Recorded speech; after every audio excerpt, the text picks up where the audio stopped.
Aku rasa they did too much. Dia tak banyak time untuk develop macam the other characters tu, semua jadi separuh masa.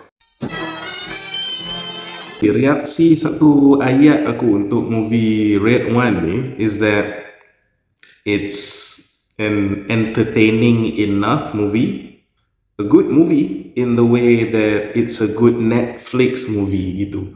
So bukan nak kata movie ni tak best atau teruk, dia cukup menghiburkan. Tapi kau tengok, kau boleh bau and kau tahu movie ni sepatutnya direct to streaming. It shows dia tak berapa sampai to that cinema punya level of quality lah. So kenapa pendapat aku macam tu? Kita akan breakdown sekarang lah. Before that, untuk makluman semua lah, movie ni writer dia is Chris Morgan, and Chris Morgan ni dia banyak tulis filem-filem Fast and Furious, so that should tell you movie ni dia jenis yang macam mana lah kan. So Chris Morgan, he's a writer for Fast and Furious punya franchise for the most part, and Hobbs and Shaw pun ditulis, so dah ada connection dengan The Rock di situ. Lepas tu, another writer is Hiram Garcial. This guy is the writer of the TV series Young Rock. Kalau korang pernah tengok, mengisahkan kehidupan The Rock time dia remaja, masa dia baru-baru nak berjinak dengan wrestling. So ada connection lagi di situ. And director dia is Jake Kasdan. So this guy was the director of the previous two Jumanji, the two new Jumanjis yang version video game ni lah. Also kau boleh nampak connection to The Rock. And movie ni is under the Seven Bucks production, which we know is The Rock punya production house lah. So needless to say, movie ni memang is kroni-kroni The Rock lah. So kalau if you're not a fan of The Rock or The Rock punya recent movies, you're probably not gonna like this show lah. But anyway, kita mulakan dengan 3 benda yang aku kurang suka pasal movie ni. One thing yang aku agak kecewa pasal movie ni, immediately aku terfikir, ialah betapa dia membazirkan dia punya characters tau. So aku bukan dia cakap pasal the actors, tapi watak-watak dalam movie ni. Sebab contohnya J.K. Simmons as a Santa Claus Sado, you know, on paper you're like, wow, this could be quite an interesting character in an interesting movie. Tapi dia barely did anything. J.K. Simmons memang completely wasted in this movie. Lepas tu awet lama tiba-tiba datang kembali, Lucy Liu. So kita macam dah lama tak tengok Lucy Liu kan, and you cast her and then completely did nothing with her juga. So another pembaziran di situ. Lepas tu macam kata, it's not just the pelakon, it's the characters tau. Dalam movie ni kau ada this, you know, Christmas witch as the main villain. Lepas tu kau ada this polar bear yang digunakan left, right, front and center of the promotional materials. Dekat poster dia ada polar bear, dekat trailer dia ada tunjuk yang polar bear tu. Even masa kita tengok premiere tu pun, dekat screen masa dia nak bagi pesanan, janganlah rakam, janganlah buat piracy, si polar bear tu yang bercakap. Tapi dalam movie, polar bear tu literally tak buat apa-apa. And yang paling gila ni, macam aku cakap tadi, movie ni writer, director semua kroni The Rock. Tapi watak yang The Rock main dalam movie ni pun macam tak berperanan sangat, tak penting sangat. Ya, dia watak utama, tapi watak dia macam underdeveloped and separuh masa. Watak-watak dalam movie ni sangat dibazirkan. Most of them didn't really do anything. And maybe sebab dia orang terlebih emphasis pasal watak Chris Evans kot, The Wolf dalam movie ni. So bila aku cerita saya kebaikan movie ni, memang aku akan include Chris Evans punya performance lah. But at the same time, aku rasa that happened to the detriment of the other characters yang macam terkurang lah fokus on these other characters and underutilized. So that's the first benda yang aku kecewa pasal movie ni lah. Yang kedua pula, aku rasa they did too much. This bagi aku was supposed to be a simple action-packed, turn off your brain, stupid fun punya Christmas movie. Tapi dia macam, dia terlalu kalut nak buat satu law, satu universe. Dia nak create this universe dengan backstory. Dia macam ni lah senang cerita. Kalau kau tengok other Christmas movies, premise very simple. Kau tengok cerita Elf, pasal Elf, Christmas, best. Kau tengok pasal The Grinch, dia tak suka Christmas, macam mana the resolution or his character development, best. Kau tengok recently Violent Night pun, dia punya twist on the Santa Claus punya character tu jadi some barbarian yang ganas kan.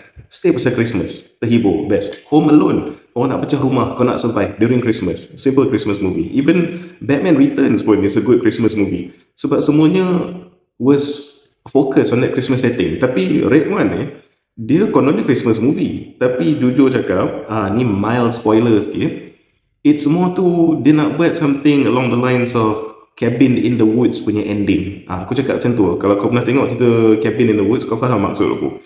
So, dia nak buat satu universe which aku rasa patut maybe movie ni kita anggap movie first lah. Kau cerita betul-betul pasal Christmas and Christmas related characters and mythology dulu, lepas tu dah habis movie ni dah memang best, baru kau tease mitologi yang lain lah. So bila dia nak set up universe ni sangat, dia tak banyak time untuk tu, macam aku cakap tadi, develop macam the other characters tu semua jadi separuh masa.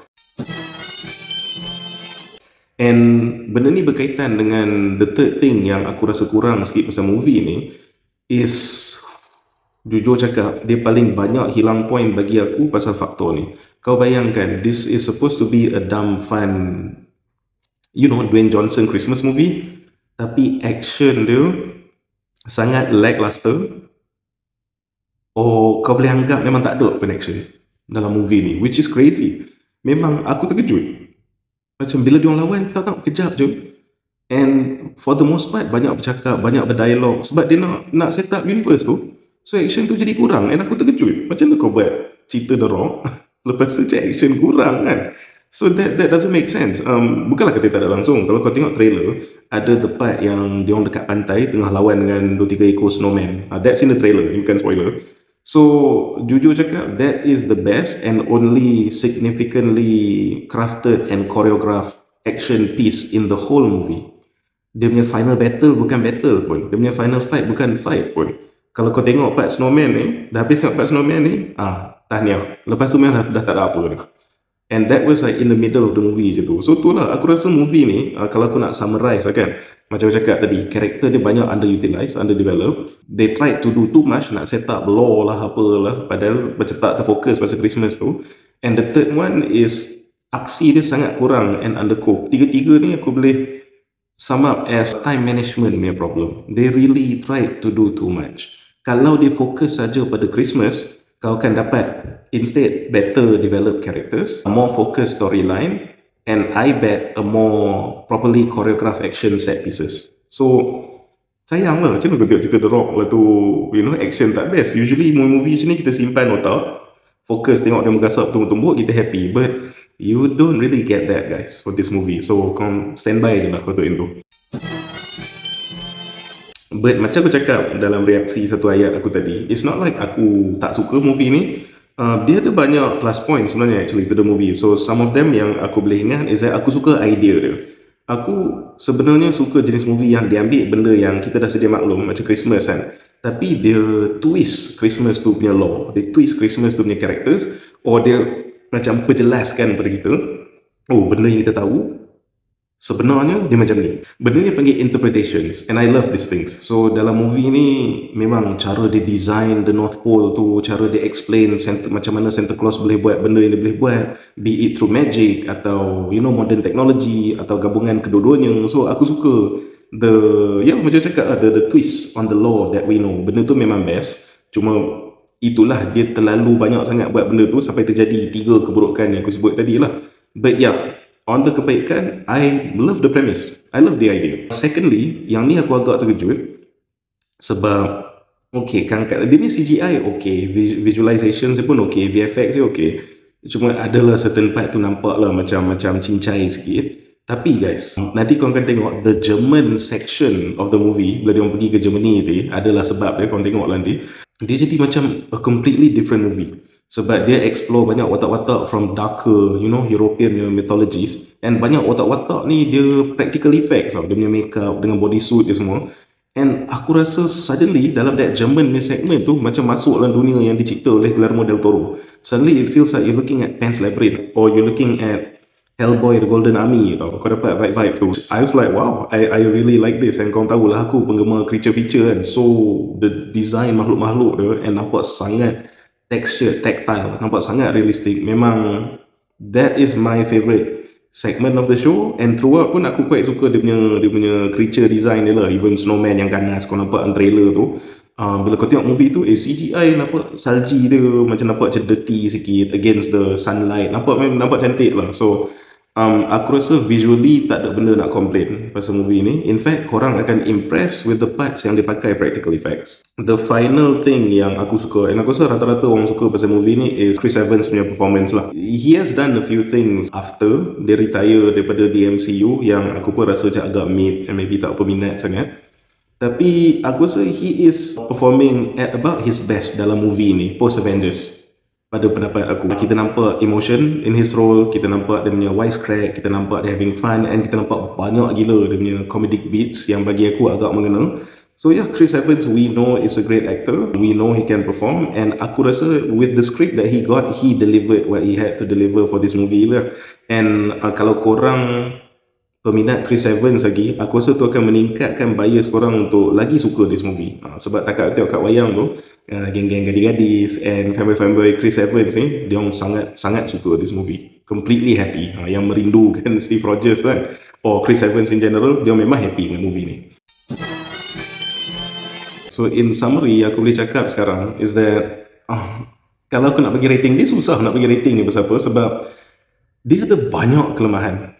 Especially pasal the time management. Aku cakap lah, pasal satu faktor time management tu macam-macam kalau story, character development, action dan segala tu.